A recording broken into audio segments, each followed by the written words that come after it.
Hola, ¿qué tal? ¿Cómo están? Espero que estén muy bien. Hoy de nuevo nos reunimos en nuestra sección de podcast Teología y Política. Y bueno, hoy lo estamos haciendo de manera virtual por las lluvias, innovando en nuevos escenarios con mi querido hermano José Pablo Menchú. Y bueno, pues José Pablo, te dejo un tiempo para que puedas introducirnos al tema del día de hoy. Muchas gracias, Héctor.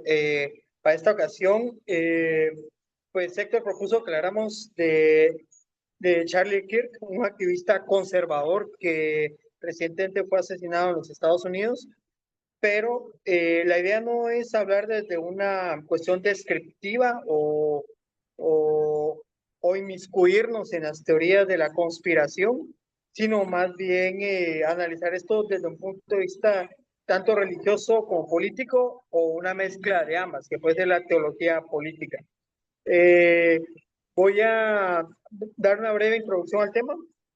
Eh, Ahora bien, la duda es que Charlie Kirk, pues como muy bien mencioné, es un activista conservador estadounidense. Algunos ya hablan que no solamente es un activista conservador, sino es un activista religioso político, algo que últimamente está surgiendo con mucha fuerza en los Estados Unidos. Y tengo la impresión, y Héctor no me dejará mentir, que también es probable que está surgiendo acá en Guatemala ese traslado del conservadurismo religioso al ámbito de posicionamientos políticos. Ahora bien, dentro de esta lógica, ¿qué es lo que promueve, qué es lo que apoya Charlie Kirk? Pues Charlie Kirk es muy cercano a lo que es el MAGA, el movimiento de Trump. Incluso tanto Trump como J.D. Vance consideran a Charlie Kirk o lo consideran como un pilar fundamental de su pensamiento político e ideológico. Era uno de los canales más importantes del MAGA o el Partido Republicano, del trumpismo, para lograr pelear el voto de los universitarios. Después podemos debatir un poco cómo ese conservadurismo, fundamentalismo religioso está permeando las mentes de los universitarios jóvenes. Pero también tenía otras posiciones políticas, como por ejemplo el negacionismo del genocidio en Gaza, eh, un conservadurismo, el apoyo a la aportación de armas, incluso en algunos momentos se le va a escuchar su defensa a las políticas de segregación racial en los Estados Unidos, ¿ya?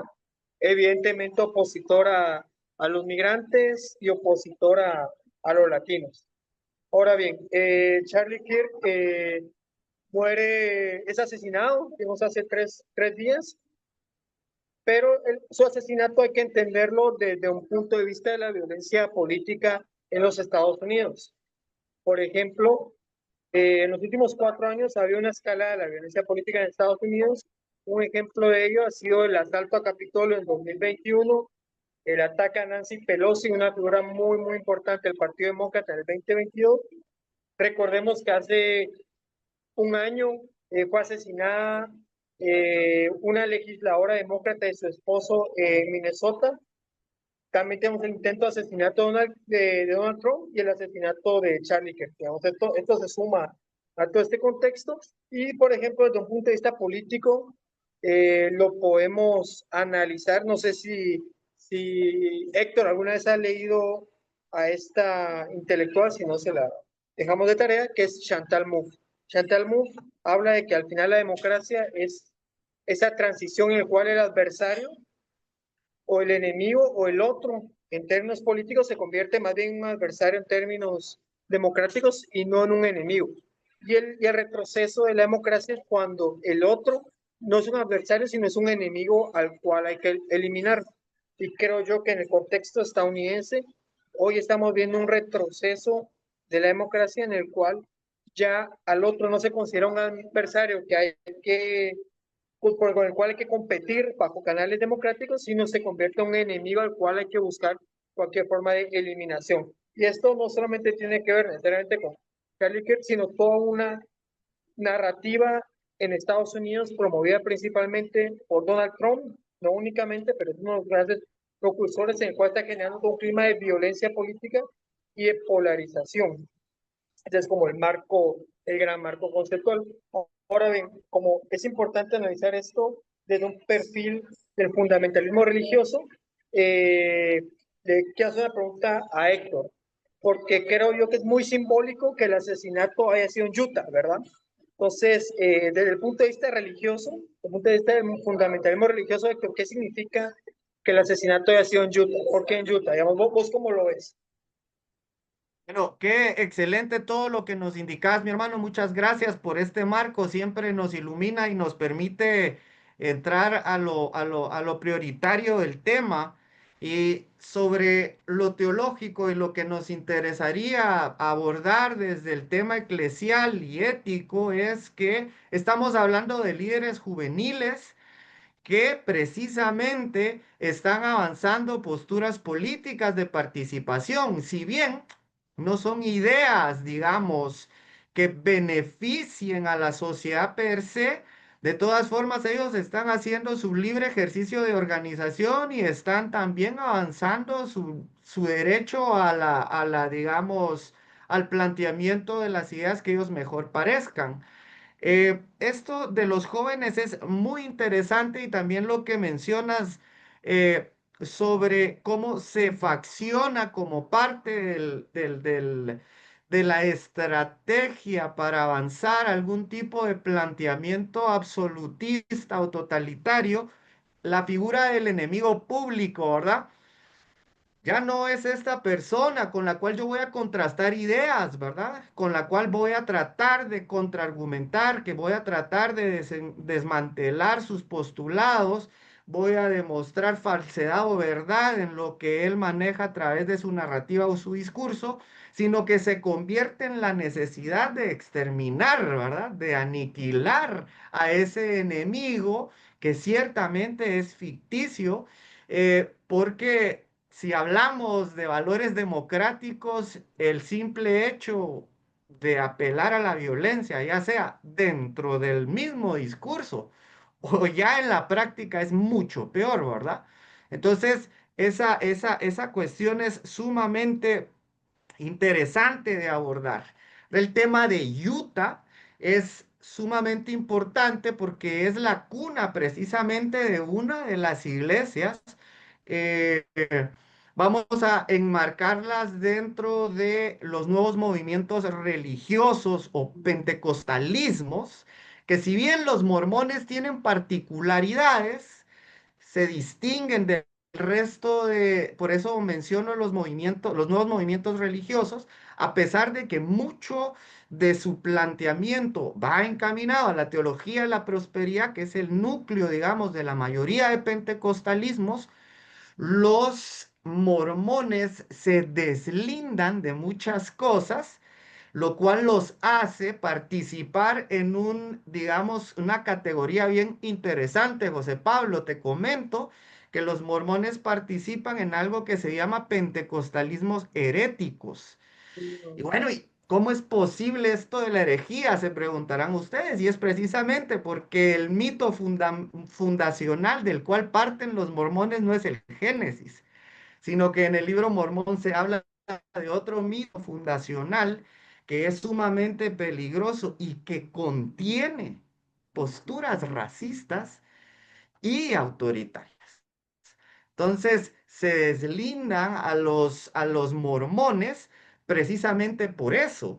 Y además, eh, también este peculiar movimiento conservador, porque es una iglesia bastante conservadora, se caracteriza porque a pesar de que llevan en su nombre a Jesús o a Jesucristo, ¿verdad? Es la iglesia de Jesucristo de los santos de los últimos días, no creen en Jesús, sino que avanzan una postura de que hay diferentes avatares y que el que vino a América no es el Jesús, digamos, judío que todos conocemos, sino que aquí en estas latitudes vino John Smith, ¿verdad? Entonces ellos dicen que digamos, el Mesías de América es, bueno, el fundador de su iglesia.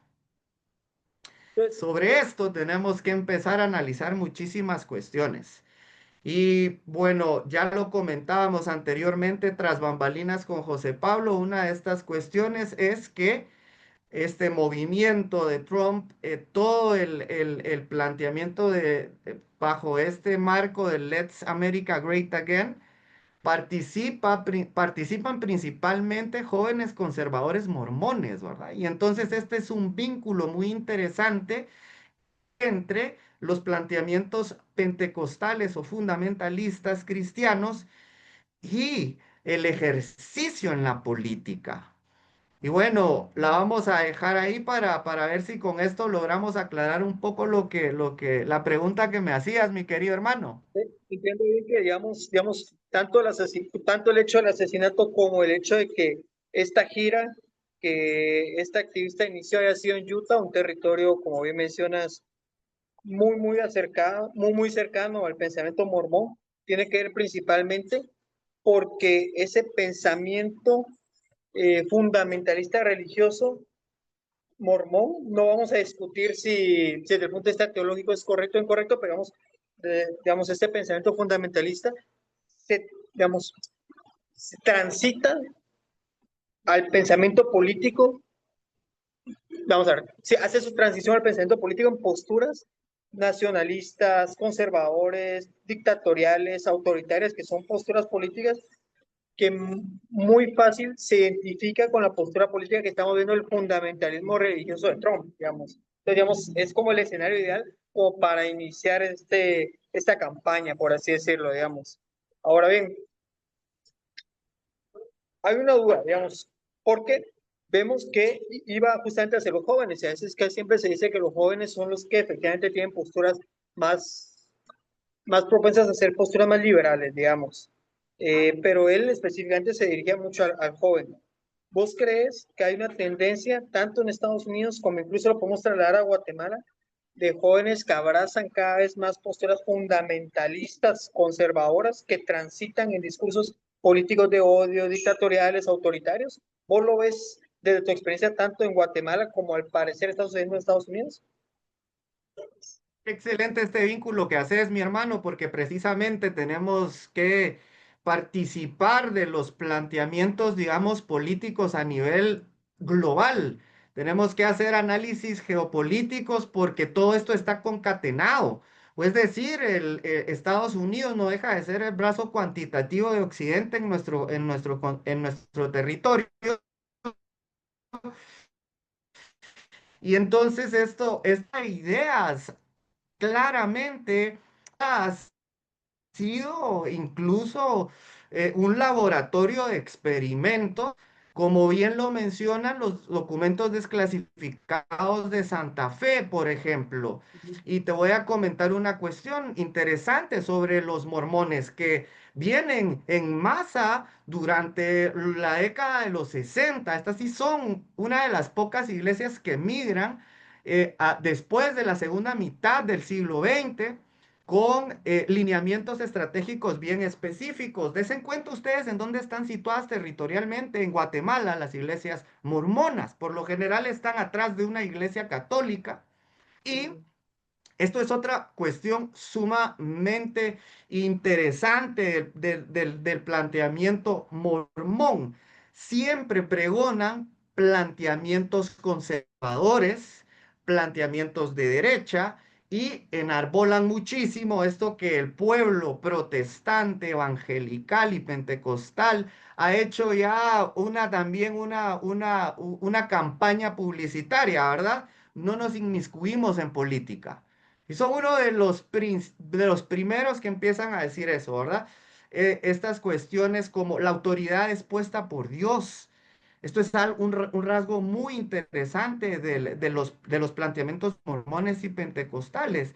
Y entonces Paréntesis. podemos hacer este trazado de cómo, eh, bueno, pues el devenir político de Estados Unidos tiene a nivel global, pero en Guatemala especialmente, ondas muy fuertes que nos afectan y que nos condicionan. Incluso analizando bien la historia, en el tiempo del conflicto armado interno, habían dos frentes guerrilleros que querían avanzar como propuesta el ajusticiamiento de líderes mormones, porque ellos ya visualizaban, digamos, la peligrosa ideología y el tema que iban a avanzar las iglesias mormonas. Entonces, y no se trata aquí de satanizar, y esto es algo que quiero dejar muy en claro, ¿verdad? Todos somos libres de participar en en las iglesias y tener las ideas que nosotros querramos. Y esto es algo que queda muy a la vista con este lamentable asesinato de Charlie Kirk, que es nosotros, digamos, que tenemos posturas contrarias a los mormones, no significa que nosotros dejemos de lado nuestros valores éticos a favor de la vida, a favor del diálogo, a favor del encuentro, que son valores democráticos y ecuménicos, como decíamos en nuestro primer podcast. Y tenemos que saber cómo dialogar con los fundamentalistas, con los fundamentalismos, cómo nosotros podemos avanzar una idea en gestión de los disensos, y de eso precisamente se trata la democracia y se trata el ecumenismo, y podría agregar las relaciones humanas saludables, ¿verdad? Entonces, Cabalito, este eh, ejemplo nos permite tocar ese tema tan importante, y te devuelvo la palabra, mi querido hermano. ok, perfecto, Héctor. Yo quería ahondar en dos temas que me parecen importantes. Uno es que efectivamente una cuestión es el asesinato, que quiera que no es una violación a los derechos humanos, que a veces es una palabra derechos humanos que hace ruido, pero esa es una violación a los derechos humanos, digamos, los derechos humanos al Claro. final son para todos, a pesar de que hay ciertos grupos extremistas y fundamentalistas que critican esto, pero también, digamos, nosotros condenamos cualquier tipo de violación a derechos humanos. Lo segundo, y es que hay que plantearlo así, es la instrumentalización de la fe para fines políticos, digamos, y ese es un problema muy, muy grande, para fines políticos totalmente antidemocráticos. Y muy bien vos lo mencionabas, o voy a extraer un poco lo que vos decías, que hay un concepto, por ejemplo, el concepto del ungido, ¿ya? Que muy seguramente sale de este pensamiento, y por eso también hablamos de los, vamos a ver, de los posturas fundamentalistas, de cómo trasladan ese concepto del ungido hacia un presidente que usualmente llega a tener como rasgos dictatoriales, autoritarios, y bajo una figura más o menos mesiánica. En Estados Unidos se ve con Trump, no es extraño, digamos, que, que Charlie Kirk, como un activista político religioso, sea cercano a Trump, porque entra dentro de esa visión del ungido, de la visión mesiánica, y aquí en Guatemala lo vivimos justamente con Jimmy Morales. Y no sabemos exactamente si en las próximas elecciones, tal como vos lo mencionas, que al final esas líneas narrativas transitan muchas veces a Guatemala, también estaremos hablando de debates entre el ungido o un Mesías, ya llenos de una carga de instrumentalización religiosa. Y justamente creo que esta clase de espacios deben ser como para debatir al respecto y para prevenir sobre esos, que al final son problemas, ¿ya? Porque al final debilitan las instituciones democráticas. Definitivamente, hermano, y qué interesante. Tenemos que tratar y darle un podcast específico a tratar el tema de los Mesías, ¿verdad? De los ungidos, de los enviados de Dios, porque ese es el punto de partida de todas estas personas que avanzan discursos fascistas, instrumentalizando el discurso religioso. Te iba a dar un dato bien interesante, ¿verdad? Hace años, y ahora se me van los nombres, pero uno de los fundadores y principales líderes de la iglesia mormona está preso, y va a guardar cárcel de por vida, porque fue acusado y encontrado culpable de sendos actos de lesa humanidad, ¿verdad? Entonces, entre ellos matrimonios ilegales con menores de edad, ¿verdad? Y otras cuestiones graves. Y esto se permite precisamente, y esto es lo que precisamente permite el entrar a este tipo de planteamientos sobre los elegidos, los ungidos, apóstoles, delegados de Dios. Y entonces precisamente una teología crítica busca desmantelar todos estos arquetipos, modelos que precisamente nos han impuesto consciente e inconscientemente las tradiciones religiosas.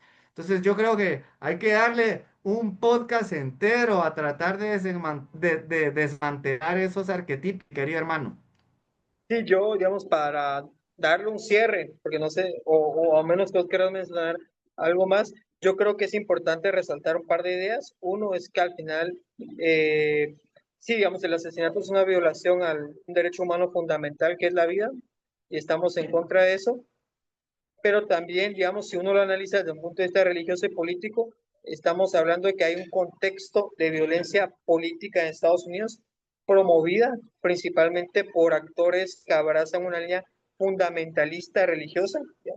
Y que muchas veces eso se está reproduciendo en Guatemala. Y parte de ese fundamentalismo religioso y que también promovía como activista político religioso James Kirk es esa visión del ungido y el Mesías en términos políticos ya, que al final que al final son procesos políticos que deterioran la democracia y deterioran las instituciones y deterioran también todo lo que tenga que ver con respeto a los derechos humanos, con el respeto a los diálogos ecuménicos. No sé, Héctor, si quieres mencionar algún comentario final. Como comentario final, sumarme a lo que indicas, mi querido hermano, precisamente para avanzar una democracia representativa y una teología de liberación inclusiva que respete y resguarde la vida. Es importantísimo partir de la anulación de la violencia desde el discurso. Por ejemplo, algo tan claro como las falacias ad baculum o de apelación a la violencia. Si nosotros realmente enarbolamos los valores democráticos y ecuménicos, no podemos ni siquiera recurrir a ese tipo de cuestiones, mucho menos atentar en contra de la vida de cualquier persona, por distinta que sea su forma de pensar a la nuestra. Entonces, la vida es el valor primordial que enarbola tanto el Evangelio para los cristianos como también los derechos humanos. Y ahí otra vez encontramos este vínculo, ¿verdad?, de protección y resguardo de la vida. Y bueno, a eso nosotros nos adherimos. Eso sería mi conclusión, mi querido hermano, y te agradezco de nuevo por tu tiempo y por tu capacidad puesta aquí al servicio de este espacio. No, muchas gracias, Héctor, y muchas gracias por la invitación. Yo creo que tenemos esa deuda, quizás a la próxima, hablar de todo este pensamiento mesiánico en política, que está muy presente y que al parecer va a seguir siendo la tendencia. Así será entonces, mi hermano, ya tenemos tema para la próxima. Y le digo a las personas que nos ven, denle like, compártanlo, pregúntenos